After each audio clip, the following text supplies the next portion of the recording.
Hello student, you are watching front line accounting. और हमारा जो चैप्टर है वो है कैश फ्लो स्टेटमेंट का चैप्टर। और इस बार जो कैश फ्लो स्टेटमेंट के चैप्टर के अंदर है उसमें हम कर रहे हैं फाइनेंसिंग एक्टिविटी। जी, फाइनेंसिंग एक्टिविटी। सबसे पहले हमने देखी ऑपरेटिंग एक्टिविटी, दूसरे नंबर पर हमने देखी इन्वेस्टिंग एक्टिविटी, और इस बार है फाइनेंसिंग। फाइनेंसिंग आप सब जानते हैं, ये दो चीजों का इस्तेमाल करना है। सबसे पहले हमें लिखना है एड में इशू ऑफ शेयर्स।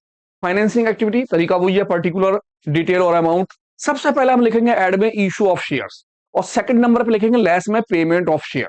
अगर किसी भी तरह के हमारे इस एक्टिविटी के अंदर इंक्रीजिंग होगी तो आप इसे किसके अंदर दिखाएंगे? इशू के अंदर। और इस एक्टिविटी में अगर किसी भी तरह की क्या होगी? डिक्रीजिंग, तो आप किस में दिखाएंगे? पेमेंट के अंदर। जी बिल्कुल वैसे ही जैसे इन्वेस्टिंग एक्टिविटी में दो हिस्से थे, इसी तरह यहाँ दो हिस्से हैं। बहुत आसान एक्टिविटी है, छोटी सी एक्टिविटी है। ध्यान से देखिए कि कौन कौन सी बातें फाइनेंसिंग एक्टिविटी में आती हैं। ऐसे कौन कौन से पार्ट्स हैं? सबसे पहले शेयर कैपिटल। किसी भी तरह की शेयर्स कैपिटल हो, चाहे वो इक्विटी हो, चाहे वो प्रेफरेंशियल हो, या सिक्योरिटी प्रीमियम रिजर्व हो। सिक्योरिटी प्रीमियम जो हम शेयर्स के ऊपर लगाते हैं, वो सारे की सारी चीजें फाइनेंसिंग एक्टिविटी में आती हैं। यानी शेयर से रिलेटिव जितनी भी चीजें होंगी सारी फाइनेंसिंग में आएंगी। नंबर दो, non current liability. Non current liability में लॉन्ग टर्म बोरो, यानी कि डिबेंचर्स और लोन। किसी भी तरह के डिबेंचर्स हो या किसी भी तरह का लोन हो, आपका किस में आना? फाइनेंसिंग एक्टिविटी में। और थर्ड नंबर पर हमारे पास है शॉर्ट टर्म बोरो। जी, शॉर्ट टर्म बोरो का मतलब है बैंक ओवरड्राफ्ट, यानी बैंक ओवरड्राफ्ट की जो भी अमाउंट होगी वो किस में आएगी? फाइनेंसिंग एक्टिविटी में। अगर आप ध्यान से देखें तो ये तीन बातें हमारे सामने आ रही हैं। सबसे पहले शेयर कैपिटल, किसी भी तरह का कोई शेयर्स होगा, शेयर्स कैपिटल से रिलेटिव फाइनेंसिंग एक्टिविटी में आना है। Non current liability, non current liability में लॉन्ग टर्म बोरो यानी कि डिबेंचर्स या लोन फाइनेंसिंग एक्टिविटी में आने हैं। इसके बाद हमारा तीसरे नंबर पर जो है वो है शॉर्ट टर्म बोरो। शॉर्ट टर्म बोरो का मतलब हो गया बैंक ओवरड्राफ्ट, यानी कि bank overdraft, debentures, loan, equity share, preferential share और सिक्योरिटी और या प्रीमियम रिजर्व। आपके पास 2 साल के डाटा होंगे, प्रीवियस ईयर के और करंट ईयर के। आपको इन दोनों में कंपेयर करना है, आपको दोनों में डिफरेंस निकालना है। और दोनों के डिफरेंस के अंदर अगर इंक्रीजिंग होगी तो इश्यू में, और डिक्रीजिंग होगी तो पेमेंट में। बस इतना लिखना और कुछ भी नहीं। कितना आसान। एक छोटी सी बात जो आपको ध्यान में रखनी है वो क्या होगी? नंबर 4 के अंदर ये चीज बहुत इंपॉर्टेंट है, आपको बहुत ध्यान से इस चीज को देखना है। क्या चीज है? सबसे पहले डिविडेंड पेड। किसी भी तरह का अगर डिविडेंड पेड दे रखा होगा तो आप उसे किस में लिखेंगे? पेमेंट के अंदर। या इंटरेस्ट पेड कह दे वो, तो आप किस में लिखेंगे? पेमेंट में। कभी कभी हमारे पास डिविडेंड दो दिए होते हैं, तो प्रीवियस ईयर का और एक करंट ईयर का। तो आपके पास जो प्रीवियस ईयर का किसका हो? प्रीवियस ईयर का डिविडेंड, आप केवल उसे ले लें। अगर एक डिविडेंड है तो आप एज इट इज लिख देंगे। दूसरी चीज, जब आप इंटरेस्ट पेमेंट लेंगे तो ध्यान रखेंगे अगर किसी भी चीज पर परसेंटेज दी रखी होगी, जैसे कि सपोज कीजिए डिबेंचर्स के ऊपर परसेंटेज दी रखी हो या फिर लोन के ऊपर परसेंटेज दी रखी हो, तो आप इन परसेंटेजों से क्या निकालेंगे? Interest on loan. अब ये किस तरह से निकालेंगे? लोन या डिबेंचर की अमाउंट जो प्रीवियस का होगा, multiply percentage upon 100 multiply times. ये हम आगे कैलकुलेट करेंगे क्वेश्चन के अंदर, आप उसे ध्यान से देखेंगे। दो बातें ध्यान रखिए कि डिविडेंड पेड या फिर इंटरेस्ट पेड अगर क्वेश्चन के अंदर दे रखा होगा तो आप इसे किसके अंदर लिखेंगे? पेमेंट के अंदर। तो स्टार्ट करते हैं। ये सारी की सारी बातें क्वेश्चन से समझ में आएंगी, लेकिन अपने लिए एक छोटी सी कॉपी लेके बैठ जाइए। उन कॉपी पर ये सारी बातें नोट कर लीजिए कि भाई फाइनेंसिंग एक्टिविटी में सबसे पहले मेरा फॉर्मेट क्या है। फॉर्मेट में अगर इंक्रीजिंग होगी अमाउंट में तो मैं उसे इशू में लिखूंगा, और डिक्रीजिंग होगी तो मैं उसे पेमेंट में लिखूंगा। अब कौन कौन सी बातों में इंक्रीजिंग डिक्रीजिंग होगी? वो तीन बातें हैं, नंबर 1, नंबर 2 और नंबर 3। इन तीनों बातों में से किसी में भी इंक्रीजिंग होगी तो इशू में, डिक्रीजिंग होगी तो पेमेंट में। लास्ट में ऐसा ध्यान रखूंगा कि डिविडेंड पेड अगर दे रखा होगा तो मैं उसे पेमेंट में लिखूंगा, इंटरेस्ट पेड दे रखा होगा तो मैं उसे पेमेंट में लिखूंगा। इंटरेस्ट निकालने का तरीका, जिस भी चीज पर परसेंटेज होगी उसकी अमाउंट ले लूंगा मैं, मल्टीप्लाई परसेंटेज अपॉन 100 कर दूंगा। टाइम होगा तो टाइम के हिसाब से लगा दूंगा। Let start. देखते हैं छोटा सा क्वेश्चन, बहुत सा क्वेश्चन आपके लिए है। क्या कहता है? कहता फ्रॉम द फॉलोइंग इंफॉर्मेशन आप प्रिपेयर कीजिए कौन सी? Financing activity. 2 साल के डाटा है, 2023 और 2022 के डाटा। क्वेश्चन के अंदर उसने बोला equity and liability, share holder fund, और आपको शेयर कैपिटल दे दी है। लिखा नंबर 1 3,75,000 और 3,35,000। आप जानते हैं जब आपको नंबर दिया हो नोट टू अकाउंट तो वो डिटेल आप नीचे से देखते हैं, ऊपर से नहीं देखते। तो मैंने देखा यार नंबर वन का मतलब क्या है। नंबर वन का मतलब मेरे पास जो है वो क्या क्या चीज है, इक्विटी शेयर और प्रेफरेंशियल शेयर। तो मुझे दोनों के दोनों जो है किस में लेने हैं, वो अपनी फाइनेंसिंग एक्टिविटी में। मुझे देखना भाई प्रीवियस ईयर कितने पैसे थे, करंट ईयर में कितने पैसे हो गए, इंक्रीजिंग हुई या डिक्रीजिंग। अगर इंक्रीजिंग है तो मैं किस चीज में लिखूंगा, इंक्रीजिंग होगी तो मैं लिखूंगा किसके अंदर, इशू वाले में। और डिक्रीजिंग होगी तो मैं किस में लिख दूंगा, पेमेंट वाले में। बस ये बात ध्यान रखनी है आपको। आ जाते हैं फिर लौट के, मैं फिर आ गया 8% प्रेफरेंशियल शेयर। जब कभी प्रेफरेंशियल शेयर पे परसेंटेज देखी हो तो उसका कोई मतलब नहीं है, आपको वो परसेंटेज नहीं लगानी, केवल दिखाने के लिए है बस। आप देखेंगे प्रीवियस ईयर में कितने पैसे थे, करंट ईयर में कितने पैसे हैं, इंक्रीजिंग हुई डिक्रीजिंग। अगर इंक्रीजिंग हुई है तो मैं किस में लिखूंगा, इशू के अंदर। डिक्रीजिंग हुई तो किस में लिखूंगा, पेमेंट के अंदर। फिर मैं इसके बाद आ गया अगले पॉइंट पे, लॉन्ग टर्म बोरो नंबर दो। नंबर दो है तो मैं फिर नीचे आ गया भैया नंबर दो पर। नंबर दो पे लिखा 12% डिबेंचर, 12% डिबेंचर। अब मैं देखूंगा डिबेंचर के अंदर पहले 50,000 थे, अब 75,000 हो गए। इंक्रीजिंग हुई या डिक्रीजिंग। साथ में इसने दे दी परसेंटेज। जब वो परसेंटेज दे देगा तो आप क्या निकालोगे, इंटरेस्ट। आपको इसके ऊपर इंटरेस्ट कैलकुलेट करना है। अब इंटरेस्ट कैसे कैलकुलेट करते हैं, तो आ जाते हैं क्वेश्चन। सबसे पहले आप बना के रखिए क्या चीज, फॉर्मेट। फॉर्मेट के अंदर 3 लाइन यहां छोड़िए और 3 लाइन यहां छोड़िए। सबसे पहले लिखिए issue of shares, I. I means increasing. फिर लिखिए less payment of shares, D. D for decrease. आप इसे लिखिए, यहां पर लाइन खींच लीजिए, इसे बंद कर लीजिए। जितनी चीजें इंक्रीजिंग की होंगी वो ऊपर लिखेंगे, जैसे इन्वेस्टिंग एक्टिविटी में लिखी। जितनी चीजें डिक्रीजिंग की होंगी उसे नीचे लिखेंगे, जैसे इन्वेस्टिंग एक्टिविटी में लिखी। और आ जाती हैं अपने क्वेश्चन पे फॉर्मेट बनाने के बाद। फॉर्मेट तैयार है मेरे पास, मुझे ध्यान रखना है इंक्रीजिंग मुझे यहां लिखना है और मुझे डिक्रीजिंग कहां लिखना है, यहां पर। तो मैंने क्वेश्चन नीचे ले लिया है ताकि मैं इजीली आपके सामने क्वेश्चन कर सकूं। ध्यान से देखिए, इक्विटी शेयर पहले तो 2,25,000, अब हो गए 1,75,000, 1,75,000। लास्ट ईयर के मुकाबले इस साल क्या हो गई, डिक्रीजिंग। डिक्रीजिंग है तो मैं यहां आ गया, मैंने इसका नाम लिखा शेयर कैपिटल, और आप नाम लिख देंगे। अब दोनों का डिफरेंस ले लेंगे। मेरा दोनों का जो डिफरेंस आया वो 50,000 का आ गया, मैंने 50,000 यहां रख दिए। अब क्योंकि 50,000 में ये चीज लेस की है, मैं इस 50,000 को किसमें दिखा दूंगा, ब्रैकेट के अंदर। मैं सेकंड पर आया, प्रेफरेंशियल शेयर, परसेंटेज मुझे इसमें नहीं लगानी होती है। मैंने देखा पहले 1,10,000 थे और अब कितने हो गए, 2 लाख। यानी कि इसमें क्या हो गई, इंक्रीजिंग। जब इंक्रीजिंग हुई तो मैं ऊपर पहुंच गया और मैंने नाम लिखा 8% प्रेफरेंशियल शेयर कैपिटल। जो मेरी शेयर कैपिटल थी मैंने इसे यहां लिख दिया। और देखा भैया दोनों में डिफरेंस जो आ गया वो कितने का आ गया, 90,000 रुपए का। तो मैंने 90,000 रुपए डिटेल के अंदर लिख दी। दो चीजें मेरी क्लियर हो गई। मैं तीसरी चीज पे आया, लॉन्ग टर्म बोरो।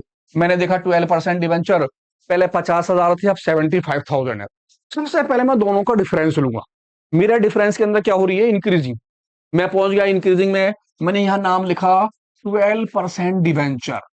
जो आपके डिवेंचर थे, इन दोनों का जो डिफरेंस आया वो 25,000 आया। मैंने 25,000 रुपए बाहर रख डाले।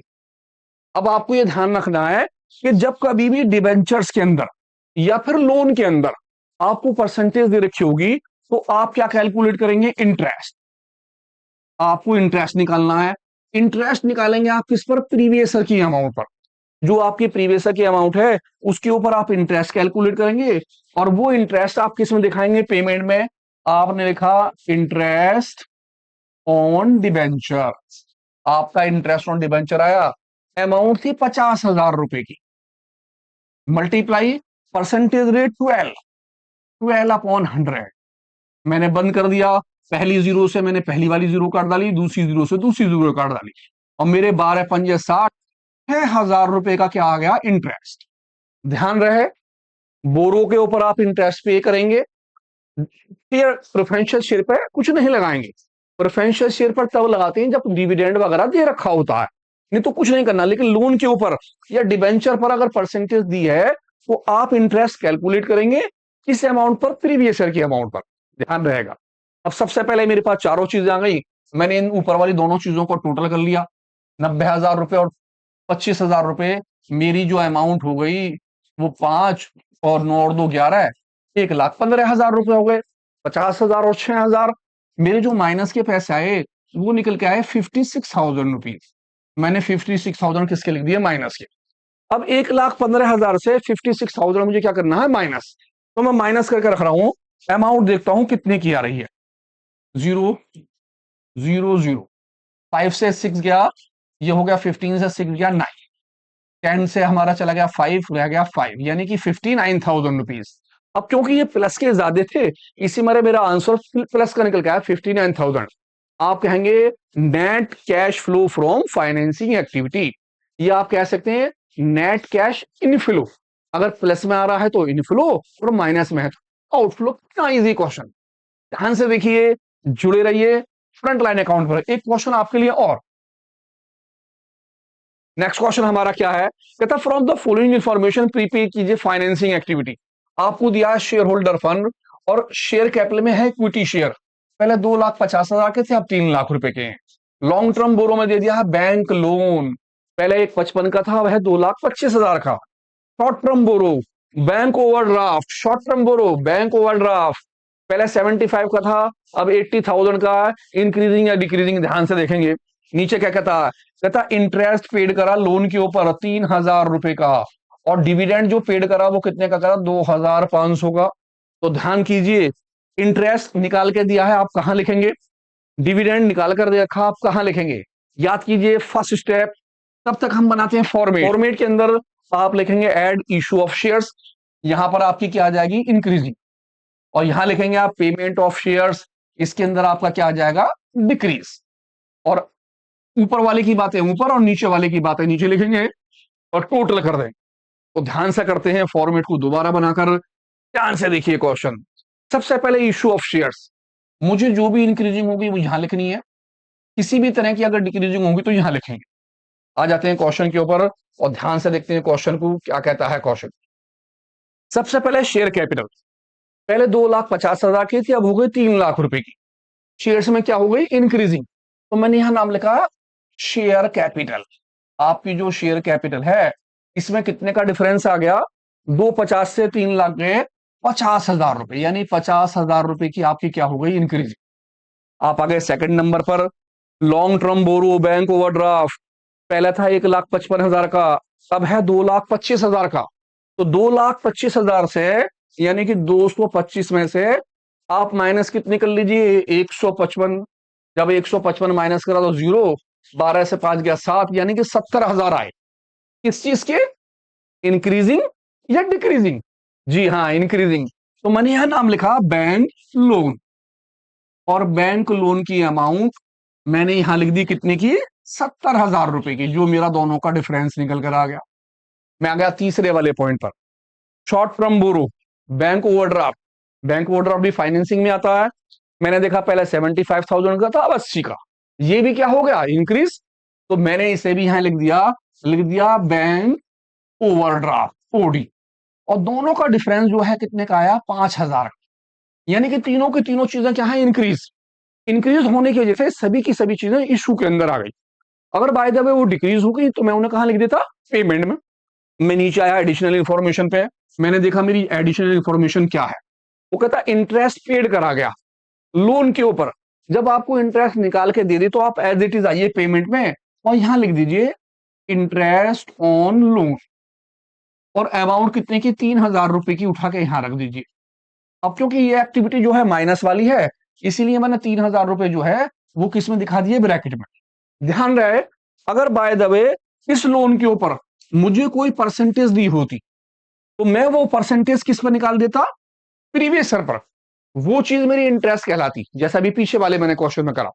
अगर उसने परसेंटेज नहीं दी है और आपको इंटरेस्ट दे दिया है, तो जो भी इंटरेस्ट उसने दिया हो, आप उस इंटरेस्ट को लीजिए, और उस इंटरेस्ट को किस में लिख दीजिए, पेमेंट में। पैसे बाहर आपके। अब उसने बोला डिविडेंड पेड करा, डिविडेंड भी इसी में आता है, आपने यहां लिख दिया डिविडेंड। अब डिविडेंड कितने का था, 2,500 रुपए का, आपने उठाकर यहां रख डाला। अब डिबेंचर में या लोन के अंदर जो हम पैसा पे करते हैं उसे हम बोलते हैं इंटरेस्ट, और जो हम शेयर होल्डर को पैसा पे करते हैं उसे हम बोलते हैं डिविडेंड। बात वही है, अगर उसने आपको डिविडेंड दिया है पेमेंट करने के लिए, तो आप किस में लिख देंगे, पेमेंट में, यानी पेड करा आपने। अगर इंटरेस्ट है तो आप क्या करेंगे, पेड, आप उसे पेमेंट में लिख देंगे। अगर इंटरेस्ट ना देकर वो क्या दे देगा, परसेंटेज, तो आप ध्यान रखेंगे, आप प्रीवियस की अमाउंट लेंगे, परसेंटेज अपॉन 100 करेंगे और इंटरेस्ट के नाम से पैसे लिख देंगे। अब बंद कर लेंगे इस एक्टिविटी को पहले की तरह से, जैसे हमने बंद करा था। मैंने टोटल कर लिया ऊपर के सारे, मेरे ऊपर के कर लेंगे और देखेंगे ऊपर का मेरा टोटल कितना आता है। मेरा ऊपर का टोटल इन तीनों को मैंने जोड़ दिया, 5 और 7 5 12, यानी कि मेरा टोटल आया 1,25,000 रुपए का ऊपर का टोटल। अब मैं नीचे का करता हूँ, 3,000 और 2,000 मेरे हो गए 5,500 रुपए। ये मेरा क्या आया पेमेंट का, क्योंकि ब्रैकेट में था मैंने माइनस कर दिया। अब 1,25,000 से 5,500 में क्या कर दूंगा माइनस।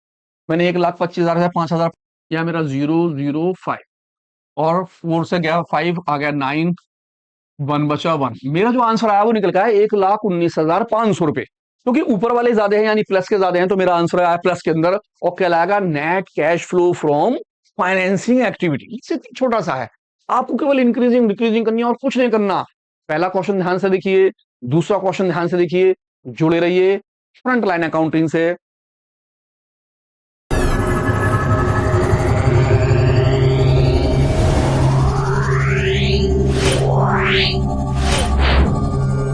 Yeah.